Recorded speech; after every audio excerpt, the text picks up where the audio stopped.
Students, in today's session we will discuss about colligative properties. So what are colligative properties? ये वो properties होती हैं solutions की जो कि कभी भी नंबर ऑफ सॉल्यूट पार्टिकल पर डिपेंड नहीं करती बट सॉल्यूट के नेचर पर डिपेंड करती हैं। कैसे? अगर हम बात करें कि हमारे पास कोई भी एक बीकर है, उसमें हमने सॉल्यूशन बना लिया। कैसे सॉल्यूशन बनाया? सॉल्वेंट मान लो ए एंड सॉल्यूट को दोनों को मिक्स करके हमने यहाँ पर एक सॉल्यूशन बनाया। तो उस सॉल्यूशन में जो मान लो कि सॉल्यूट के जो भी पार्टिकल जितने भी पार्टिकल्स हैं तो उनके नंबर ऑफ सॉल्यूट पर वो कॉलिगेटिव प्रॉपर्टीज़ डिपेंड नहीं करती, बट वो हमने कौन सा, मान लो कि मैंने ए को सॉल्यूट मान लिया तो उसका नेचर कैसा है उस चीज़ पे कॉलिगेटिव प्रॉपर्टीज़ डिपेंड करती हैं। ठीक है, तो इसकी 4 प्रॉपर्टीज़ होती हैं। कौन कौन सी? Relative lowering in vapour pressure, second is elevation in boiling point, third is depression in freezing point and fourth is osmotic pressure. तो फर्स्ट से स्टार्ट करते हैं। इस वीडियो में हम पहली 2 करेंगे और नेक्स्ट वीडियो में अगली की 2 कंप्लीट कर लेंगे। तो फर्स्ट जो टाइप है relative lowering in vapour pressure, इसमें क्या होता है, जब कोई भी सॉल्यूशन बनाना हो उसमें हमने एक सॉल्वेंट यूज़ किया, एक सॉल्यूट यूज़ किया, लेकिन जो सॉल्यूट होगा वो यहाँ पर नॉन वॉलेटाइल होगा। नॉन वॉलेटाइल का क्या मतलब होता है कि जो सब्सटेंस वेपर ना बना सके, वेपर बनाने के कैपेबल ना हो या फिर सॉलिड स्टेट में हो, तो उसे हम कहते हैं नॉन वॉलेटाइल सॉल्यूट। इसमें जो XA हम सिंबल जो यूज़ करेंगे वो मोल फ्रैक्शन ऑफ सॉल्वेंट को शो करेगा and mole fraction of solute, this will be shown by XB, and vapor pressure of pure solvent, this will be shown by PA naught, and vapor pressure of whole of the solution is shown by P. So these all symbols are used in the relative lowering in vapor pressure.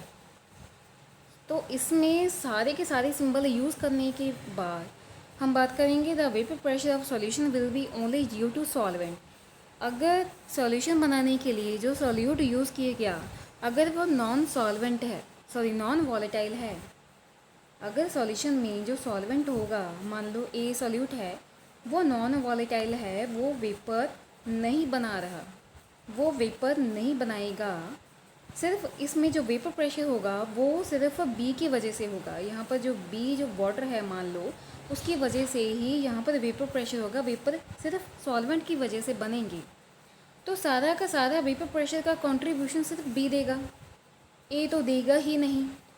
इसकी वजह से यहाँ पर जो हमारे पास equation आएगी, this will be P A is equal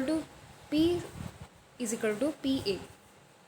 तो यहाँ पर अकॉर्डिंग टू रॉल्ट्स लॉ, जो रॉल्ट्स लॉ ने हमें इक्वेशन दी है, इसमें सिर्फ कंट्रीब्यूशन आएगी अगर हम बात करें कि पी ए जो वर्डिंग यूज़ की है, this is a vapour pressure for whole of the solution की बात करें, हम सॉल्यूशन भी ले सकते हैं, इसे सॉल्वेंट भी कह सकते हैं, क्योंकि वेपर प्रेशर बनाने में सिर्फ सॉल्वेंट ही कंट्रीब्यूशन दे रहा है। तो यहाँ पर हम उसे सॉल्यूशन के वेपर प्रेशर के तौर पर भी ले सकते हैं। इसका मतलब कि P is equal to P A is equal to P A not XA। तो यहाँ पर जो मोल फ्रैक्शन होगा ये 1 से भी कम होगा। ओके, इस वजह से अगर ये 1 से कम हुआ तो हमारे पास जो रिज़ल्ट आएगा vapour pressure of solution is less than as compare to PA not. यहाँ पर जो लोअरिंग होगी वेपर प्रेशर में, मतलब कि चेंज किस में आएगा, हम सॉल्यूशन बनाने से पहले जो हमने पहले सॉल्यूशन नहीं बनाया था उस कंडीशन में क्या वेपर प्रेशर है, और बाद में सॉल्यूशन बनाने के बाद हमने सॉल्यूट डाल दिया सॉल्वेंट में तो सॉल्यूशन बन गया हमारा। तो सॉल्यूशन बनाने के बाद और पहले इन दोनों चीज़ों में कितना डिफरेंस आया, ये डिफरेंस होता है, इसे हम कहते हैं lowering in A vapour pressure. और ये कैसे शो करेंगे कि सिंबल से शो करेंगे, डेल्टा PA। तो ये दोनों किस चीज़ से डिफरेंस देंगी, PA नॉट माइनस PA। तो PA नॉट हमने आगे क्यों लिया, प्योर का हमने आगे क्यों लिया, क्योंकि एक बीकर में जब सिर्फ सॉल्वेंट होगा तो इसमें जो वेपर प्रेशर होगा ज़्यादा बनेगा, बट जब हम सॉल्यूट डाल देंगे, इसमें सॉल्यूट को डाल दिया नॉन वॉलेटाइल, वो वेपर प्रेशर को कम कर देगा, वेपर प्रेशर की पहले के लेवल को कम कर देगा। इसका मतलब वो हमें कम रिज़ल्ट देगा। इसका मतलब जो छोटी वाली वैल्यू होगी वो हम पीछे लेंगे। तो यहाँ पर हमने रॉल्ट्स लॉ की इक्वेशन को फिल कर दिया। इस इक्वेशन को, ये वाली इक्वेशन को हमने यहाँ पर फिल कर दिया। ये हमारे पास रिज़ल्ट ऐसा देगा। एक्स ए की जगह पर हम यूज़ करेंगे 1 माइनस एक्स, यहाँ पर हमने एक्स बी यूज़ करना था, ठीक है। तो जो हमारे पास आंसर आएगा, इस इक्वेशन को हम यहाँ पर ऐसे रिप्रेजेंट करेंगे।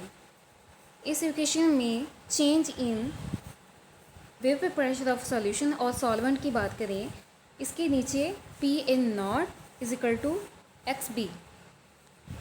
तो जो हमारे पास आंसर आएगा, इक्वेशन आएगी, डेल्टा पी ए को हमने यहाँ पर खोल के लिख दिया।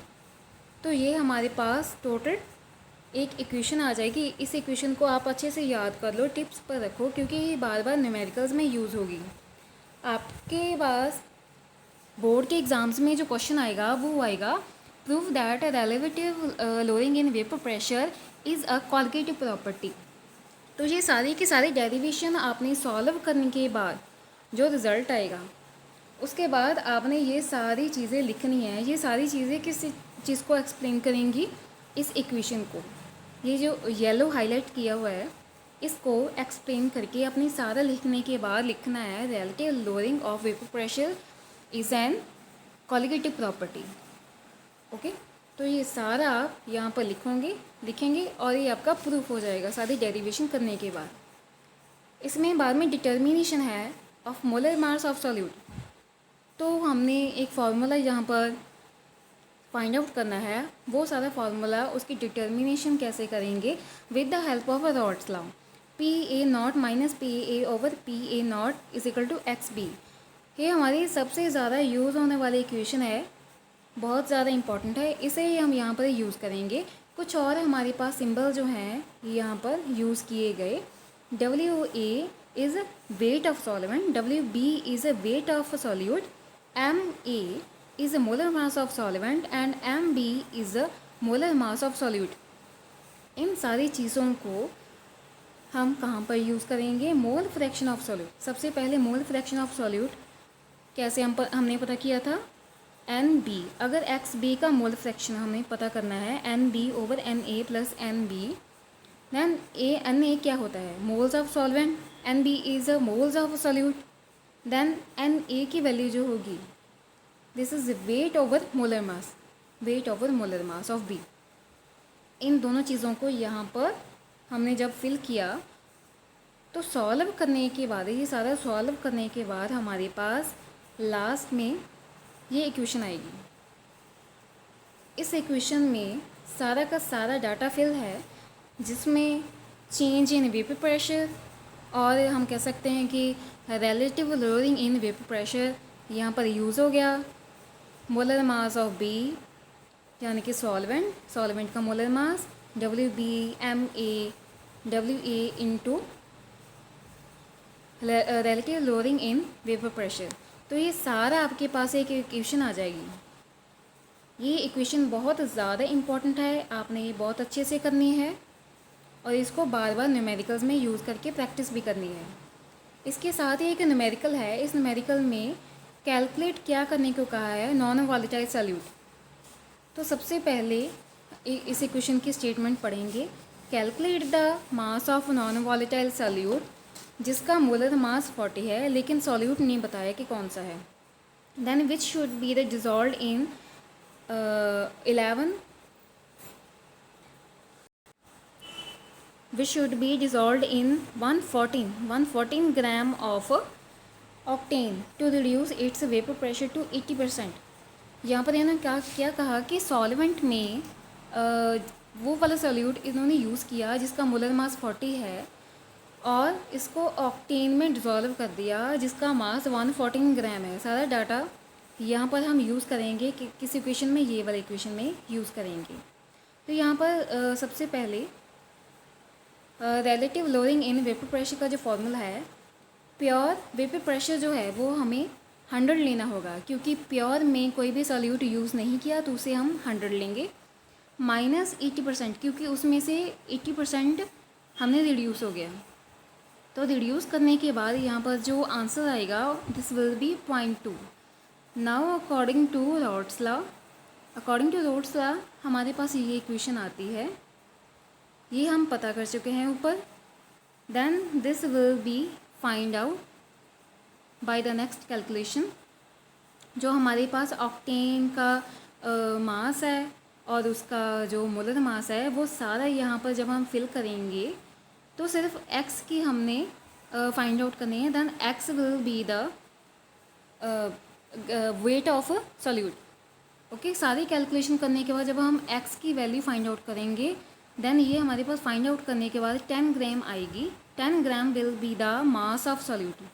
ये सारा आपने करना है क्योंकि इसमें सारे के सारे नॉन वॉलेटाइल सॉल्यूट का मास पता करने के लिए और रिलेटिव लोअरिंग का वेपर प्रेशर सारे यूज़ करने के बाद हमारे पास इसका आंसर आएगा। देन नेक्स्ट न्यूमेरिकल जो है दिस विल, इसकी स्टेटमेंट क्या है, vapour pressure of water at 20 degree Celsius is 17.5 mm mercury.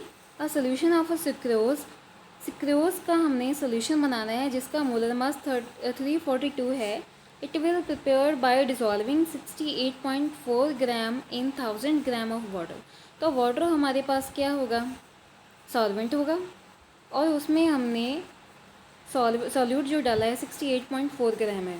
इसका हमने पता क्या करना है, calculate the relative lowering of vapour pressure and second is the vapour pressure of solution. सबसे पहले हमें इसका मोल फ्रैक्शन पता करना है। तो मोल फ्रैक्शन पता करने के लिए मोल्स पता होने चाहिए किन किन चीज़ों के, सॉल्यूट और सॉल्वेंट के। तो सॉल्यूट और सॉल्वेंट की पता करने के लिए, क्योंकि दो हमारे पास चीज़ें हैं, सिक्रोज जो है सॉल्यूट है, वाटर जो है सॉल्वेंट है। मोल्स ऑफ सिक्रोज पता करने के लिए इसका जो वेट है, weight over molar mass calculate करने के बाद 0.2 इसका आंसर आएगा। And then moles of water, ये हमारे पास 1000 ग्राम दिया है, 1000 ml दिया है और 18 इसका मोलर मास है, तो हमारे पास आंसर आएगा 55.56। देन इसका मोल फ्रैक्शन पता कर सकते हैं सिक्रोज का। जो सिक्रोज का आंसर आएगा उससे हम न्यूमरेटर में यूज़ करेंगे और उसकी एडिशन करने के बाद, दोनों चीज़ों की एडिशन करने के बाद सॉल्यूशन का मोल फ्रैक्शन आएगा और उससे कैलकुलेट करने के बाद आंसर है 0.0036। देन फर्स्ट पॉइंट में क्या था, रिलेटिव लोअरिंग पता करनी थी। तो रिलेटिव लोअरिंग किसके इक्वल होती है, mole fraction of solute. Then ये तो हम पता कर चुके हैं, ये इसका आंसर आ जाएगा। देन उसके बाद सेकंड क्या था, वेपर प्रेशर ऑफ सॉल्यूशन पता करना था। तो vapour pressure of solution will be find out by this equation. इस इक्वेशन में हमारे पास आंसर कौन सा था, 0.0036 PA0 एंड ये हमारे पास गिवन है 17.5 mm मर्क्यूरी गिवन था और उसमें PA हमने पता करना है, मतलब वेपर प्रेशर ऑफ सॉल्यूशन। तो इसके साथ कैलकुलेट करने के बाद इसका आंसर आएगा 17.437 mm मर्क्यूरी। इसके बाद है elevation in boiling point, second type of colligative property. इसमें क्या होता है कि कोई भी सॉल्वेंट है, प्योर सॉल्वेंट में जब वो बीकर को हमने कवर किया हुआ है, कवर करने के बाद जब हम उसका रिज़ल्ट देखेंगे तो कुछ वेपर प्रेशर जो होंगे बन चुके होंगे with the help of particles of vapour of solvent only. अगर हम उसमें सॉल्यूट डालेंगे जो कि नॉन वॉलेटाइल होगा, तो नॉन वॉलेटाइल सॉल्यूट ऐड करने के बाद उसका वेपर प्रेशर कम हो जाएगा पहले से। तो वो सारा का सारा रिजल्टेंट हम इस कर्व में पता करेंगे कि इसमें कर्व में वेपर प्रेशर क्या होगा। वेपर प्रेशर के जो चेंज आएगा वो बॉइलिंग पॉइंट में भी, उसके एलिवेशन में भी चेंज लेके आएगा। कैसे, जैसे ग्राफ देखो आप, सीधा ग्राफ में आपको बताती हूँ।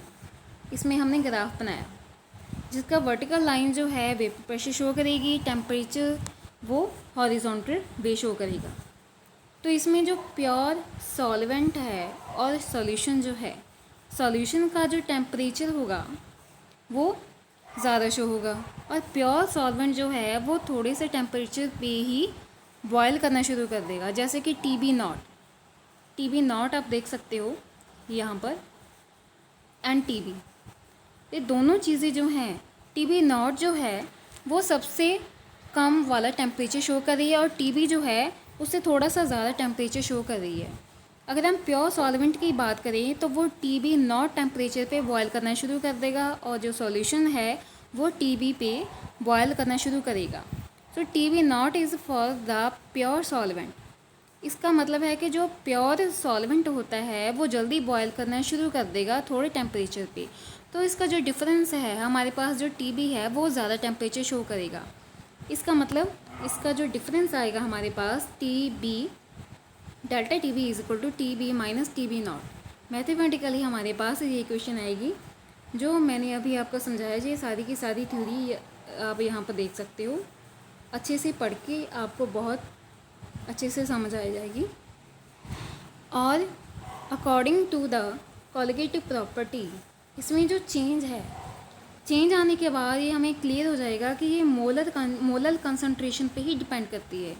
जो डेल्टा टी बी है, the change in elevation in boiling point, then this will directly proportional to the molar concentration of solution.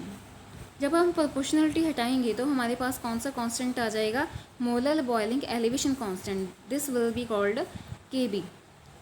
अगर m इज इक्वल टू 1 लेंगे, m 1 की वैल्यू को हम पुट करेंगे 6th इक्वेशन में, तो हमारे पास ये 7th इक्वेशन आएगी जिसमें delta T B will is equal to K B. तो इसमें आपको क्वेश्चन आएगा बोर्ड के एग्जाम्स में, that prove that elevation in boiling point is a colligative property. तो इसमें आपने यही सारा डाटा एक्सप्लेन करके इसे प्रूव करना है with the help of graph. और इसमें आप लास्ट में लिख सकते हो सारा एक्सप्लेन करने के बाद, that elevation in boiling point is the colligative property. तो बाद में इसकी डिटर्मिनेशन है of molar mass of solute. इसे आप सारे का सारा डाटा जैसे कि हमने वेपर प्रेशर में यूज़ किया था, एज इट इज़, इसके symbols as it is mention करने हैं, लेकिन फ़र्क कहाँ पर है, यहाँ पर हमने मोलैलिटी को यूज़ करना है।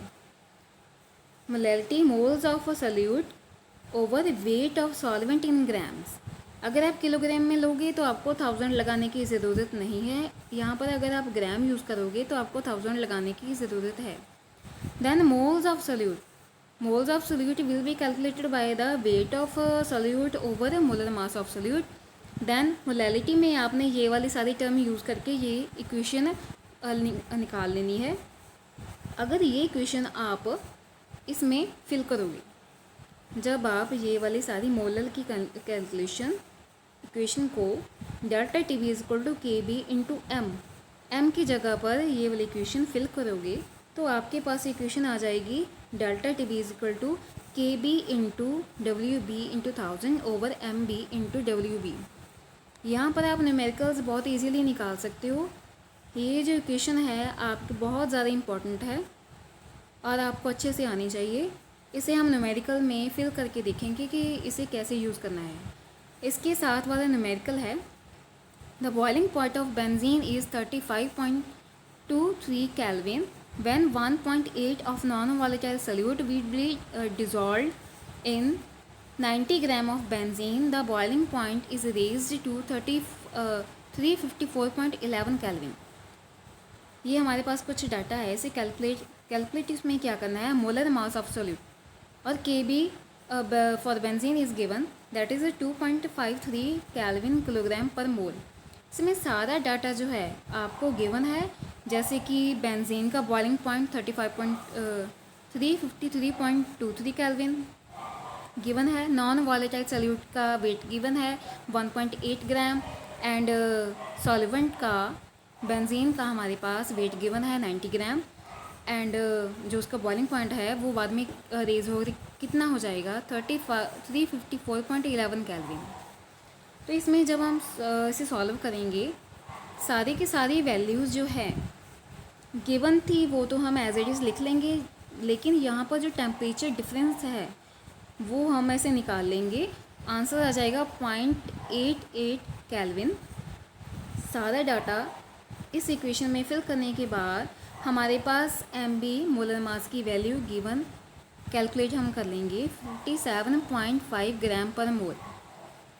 आई होप कि आपको ये सारी इक्वेशंस एंड इसकी सॉल्व करने का तरीका जो है समझ आ गया होगा। इसकी नेक्स्ट जो 2 टाइप्स होंगी, depression in freezing point and osmotic pressure, वो आपको नेक्स्ट वीडियो में मिलेंगी। आई होप कि आपको ये वीडियो अच्छी लगी होगी। Please like and share this video. Have a nice day.